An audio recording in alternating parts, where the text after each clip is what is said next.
Hello बच्चों, कैसे हो। आज फिर मैं आपके साथ शामिल होती हूँ मैथ्स के कुछ नए कॉन्सेप्ट्स जो कि हमारे पास नाइन्थ क्लास के लाइन एंड एंगल्स चैप्टर यानी कि चैप्टर 6 से रिलेटेड है। समझने के लिए छोटे छोटे कॉन्सेप्ट्स हैं जो हमने 6, 7, 8 क्लासेस में किए भी हुए हैं। जैसे कि ये दो हमारे पास लाइन है एल एंड एम। एल और एम दो लाइंस जब एक दूसरे को इंटरसेक्ट करती है, इंटरसेक्ट मतलब जब एक दूसरे को काटती है, तो उस वक्त में हमारे पास 4 एंगल्स बनते हैं। जैसे कि एंगल 1, एंगल 2, एंगल 3 और एंगल 4। इन एंगल्स में कुछ मजेदार रिलेशन होता है, जैसे कि angle 1 is always equals to angle 1 is always equals to angle 3 and angle 2 is always equals to angle 4. Why? इसका रीजन है हमारे पास VOA, जिसकी फुल फॉर्म होती है वर्टिकली अपोजिट एंगल। जी हाँ, जब हमारे पास दो लाइंस एक दूसरे को इंटरसेक्ट करती है यानी कि क्रॉस कर जाती है, उस वक्त में 4 एंगल्स बनते हैं, जिसमें से आमने सामने के दो अपोजिट दो एंगल्स एक दूसरे से रिलेटेड होते हैं। क्या रिलेशन होता है इनमें? 1 और 2 वर्टिकली अपोजिट एंगल्स है। वर्टिकली अपोजिट एंगल्स हमेशा इक्वल होते हैं। सिंपल सा लॉजिक है। जैसे कि हम समझते हैं 4 और 3 में क्या रिलेशन है। एंगल 4 और 3 हमारे पास दो एंगल्स हैं जिनका सम, एंगल 4 एंड 3, जिनका सम हमेशा 180 होता है, जिसका रिलेशन है, क्या रिलेशन है इसका, यानी कि ये दोनों एंगल्स लीनियर पेयर हैं।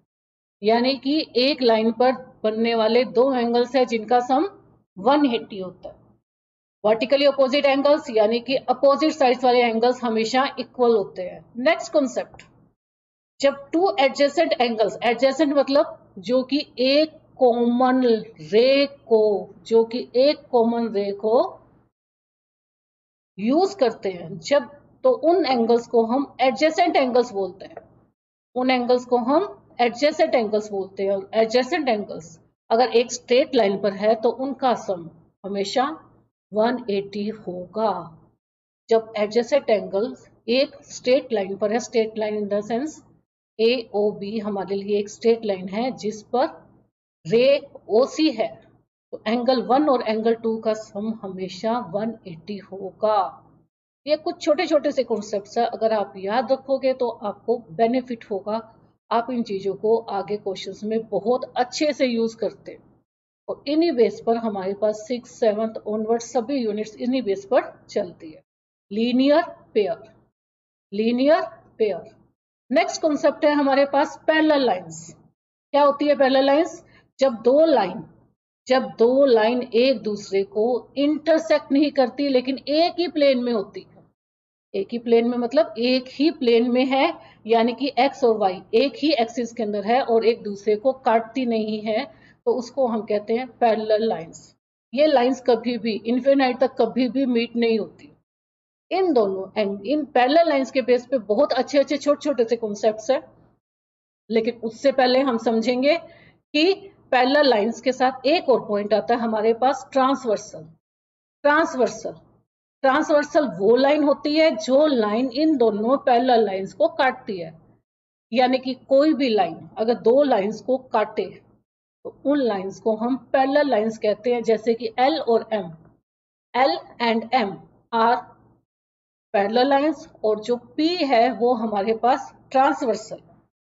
और ये एक फिक्स पॉइंट पर ही पैरेलल लाइंस को या सिंपल लाइंस को काटती है। ट्रांसवर्सल समझ में आ गया। नेक्स्ट कॉन्सेप्ट हमारे पास है कॉन्जिक्यूटिव इंटीरियर एंगल। कॉन्जिक्यूटिव का मतलब एक के बाद एक। कॉन्जिक्यूटिव इंटीरियर एंगल, जब कोई ट्रांसवर्सल आपकी दो पैरेलल लाइंस को काटती है तो कॉन्जिक्यूटिव इंटीरियर एंगल का सम हमेशा 180 होता है। जैसे कि हमारे पास इस डायग्राम में दो लाइन एल एंड एम है। इसको लाइन इसको लाइन P काट रही है। उस वक्त में ये दो एंगल्स, एक ये और एक ये दोनों एंगल्स एक दूसरे के लिए को इंटीरियर एंगल कहलाते हैं। अगर इन को इंटीरियर एंगल्स का सम 180 है तो ये दोनों लाइंस पैरेलल है, या फिर हम बोल सकते हैं कि L and M are parallel, या फिर हम ये भी बोल सकते हैं कि L और M अगर पैरेलल है उस वक्त एंगल 1 प्लस एंगल 2 का सम हमेशा 180 होगा।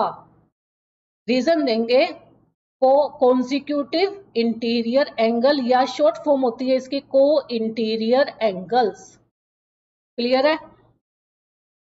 को इंटीरियर एंगल्स पैरेलल लाइन के साथ एक नया कॉन्सेप्ट फिर से, कॉरस्पॉन्डिंग एंगल्स। कॉरस्पॉन्डिंग एंगल्स क्या होते हैं हमारे लिए? लेट एक लाइन आपके पास फिर से L आ गई और दूसरी लाइन आपके पास आ गई M। आपने देखा होगा मैं हर बार लाइन के ऊपर एरो बना रही हूं। एरो आपने छोटी क्लासेस में भी पढ़ा है कि इस एरो से हम ये शो करते हैं, अगर बोथ साइड्स में एरो है तो इसका मतलब ये लाइंस बोथ साइड में इंक्रीज हो सकती है। ठीक है, लाइंस को हमेशा हम इंक्रीज कर सकते हैं, लेकिन रे में सिंगल साइड में एरो होता है। क्यों? क्योंकि रे को हमेशा हम एक साइड में ही इंक्रीज कर सकते हैं।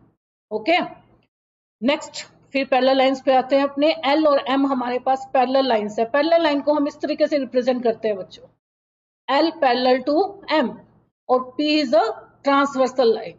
P कौन सी लाइन हमारे पास? Yes, transversal line. Then corresponding angle कहां पे है? जी हाँ, हमारे पास कोरस्पॉन्डिंग एंगल्स पढ़ लेते हैं। The angles that occupy the same relative position. Yes, same relative position. तो समझते हैं हमारे पास ऐसे एंगल्स कहां कहां पे है। ये देखो, एक ये एंगल और एक ये एंगल, इन दोनों का ट्रांसवर्सल में के साथ सेम रिलेटिव पोजीशन में है। एंगल 1 एंगल 2 के लिए कोरस्पॉन्डिंग एंगल्स है। तो कोरस्पॉन्डिंग एंगल्स भी तभी इक्वल होंगे जब लाइंस पैरेलल होगी।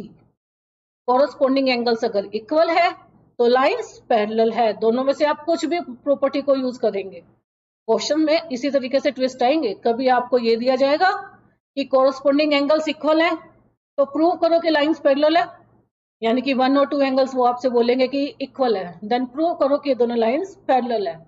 या फिर आपको ये बोलेंगे कि L और M लाइंस पैरेलल है, देन आप प्रूव करो कि दोनों एंगल्स इक्वल है। तो उसका रीजन देंगे हम कोरस्पॉन्डिंग एंगल्स। ठीक है, इसके अलावा इसमें कुछ और भी ग्रुप्स बन सकते हैं, लाइक एंगल 3 एंगल 4 के इक्वल है। ठीक है, देन एंगल 5 किसके इक्वल होगा? यस, एंगल 6 के। ये भी पेयर आपका कोरस्पॉन्डिंग एंगल्स के इक्वल है, यानी कि angle 3 equals to angle 4, angle 5 equals to angle 6। सबके लिए सेम रीजन, कोरस्पॉन्डिंग एंगल्स। हाँ जी, हम ये नहीं कह सकते कि एक लाइन जब ट्रांसवर्सल दो पैरेलल लाइंस को काटती है तो हमेशा एक ही पेयर निकलेगा। आपके पास मोर देन 1 पेयर्स यानी कि 4 पेयर्स निकलेंगे, मुझे तो ये लगता है। देख लेते हैं। 1 2 के इक्वल आ गया, 5 6 के इक्वल आ गया, 3 4 के इक्वल आ गया, एंड 7 और 8 भी एक दूसरे के इक्वल आ जाएंगे। ओके, ये हमारी सेकंड प्रॉपर्टी थी जो पैरेलल लाइंस के साथ हम यूज करते हैं। एक छोटी सी प्रॉपर्टी और है जो कि हम पैरेलल लाइंस के लिए इक्वल यूज करते हैं, ऑल्टरनेट इंटीरियर एंगल्स। सबसे इंपॉर्टेंट और सबसे यूजेबल अपने पास प्रॉपर्टी है पैरेलल लाइंस की। ये बहुत ज्यादा यूज होती है क्वेश्चंस में और ढूंढना उतना ही आसान। छोटी क्लासेस में हमने एबीसीडी की थी जी, उस एबीसीडी का लास्ट अल्फाबेट याद कीजिए जेड, लेकिन यहां हम मैथ्स की बात कर रहे हैं तो उल्टा और सीधा दोनों जेड बनते हैं। अगर ये जेड यूज किया जाए और इस जेड के इंटीरियर कॉर्नर्स को अगर मैं कैलकुलेट करती हूँ तो इसको हम 1 और 2 को अल्टरनेट इंटीरियर एंगल्स कहेंगे। लेकिन उसके लिए कंडीशन क्या होनी चाहिए? L और M पैरेलल होना चाहिए, और दूसरी कंडीशन P हमारे पास ट्रांसवर्सल होनी चाहिए, तब 1 और 2 एंगल्स इक्वल होंगे। रीजन देंगे ऑल्टरनेट इंटीरियर एंगल्स। यस, जैसे हमने लास्ट में किया था कि हमारे पास एक से ज्यादा पेयर्स बन सकते हैं। हाँ जी, मैथ्स की बात है। तो सीधा जेड कैलकुलेट करना ज्यादा जरूरी नहीं है, हम उल्टा जेड भी बना सकते हैं। इसमें भी जो इंटीरियर कॉर्नर्स हैं उनको अल्टरनेट इंटीरियर एंगल्स ही कहा जाएगा। 3 और 4 को भी अल्टरनेट इंटीरियर एंगल्स कहा जाएगा। बट इससे ज्यादा पेयर्स मुझे एक 2 लाइंस पैरेलल और एक ट्रांसवर्सल से नहीं मिल सकते। इंटीरियर की बात चल रही है। अगर मैं इस एंगल की बात करती हूँ, एंगल 5 की बात करती हूँ, ठीक है, देन एंगल 6 की बात करती हूँ, ये भी इक्वल है, लेकिन मैं इनको अल्टरनेट इंटीरियर एंगल्स नहीं बोल सकती, ठीक है। इसके अलावा छोटे छोटे से और कॉन्सेप्ट्स हैं, जैसे कि देखिए 1 और 3 में रिलेशन बताएंगे आप मुझे। हाँ जी, हमारे पास angle 1 plus angle 3 is equal to 180। इसका रीजन फर्स्ट, सबसे पहले मैंने बताया था linear pair, okay. Then next 6 और 2 में एक रिलेशन और है। जी हाँ, 6 और 2 हमारे लिए इक्वल है। उसका रीजन देंगे वर्टिकली अपोजिट एंगल्स। नेक्स्ट 1 और 4 का रीजन क्या देंगे? 1 और 4 मेरे लिए इक्वल है? नहीं, 1 और 4 का सम 180 है। उसका रीजन है को इंटीरियर एंगल्स, अंदर की साइड में बनने वाले एंगल्स, ओके। देन लास्ट और एक और प्रॉपर्टी हमने की थी, कौन सी? Corresponding angles. एंगल 5 और एंगल 2 इक्वल है, रीजन कॉरस्पॉन्डिंग एंगल्स। बच्चों ये सारी प्रॉपर्टीज जो बताई है, सिर्फ लाइंस पैरेलल हो तभी इक्वल होंगे, कॉरस्पॉन्डिंग एंगल्स हमारे तभी इक्वल होंगे जब हमारे पास लाइंस पैरेलल हो, अल्टरनेट इंटीरियर एंगल तभी इक्वल आएंगे जब लाइंस पैरेलल है, वर्टिकली अपोजिट एंगल्स तब इक्वल आएंगे जब दो लाइंस एक दूसरे को इंटरसेक्ट कर रही है। एंगल स्ट्रेट लाइन या 180 कब होंगे? दो ही कंडीशन पे है, या तो वो लीनियर पेयर हो या वो को इंटीरियर एंगल्स हो but between same parallel lines. दो ही कंडीशन में 180 की प्रॉपर्टी यूज करते हैं, या तो लीनियर पेयर या बिटवीन टू पैरेलल लाइंस।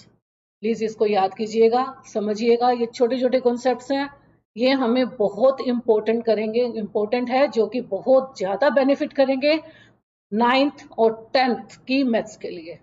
छोटे छोटे से टॉपिक्स हैं, प्लीज रिकॉल कीजिएगा। Thank you, have a nice day.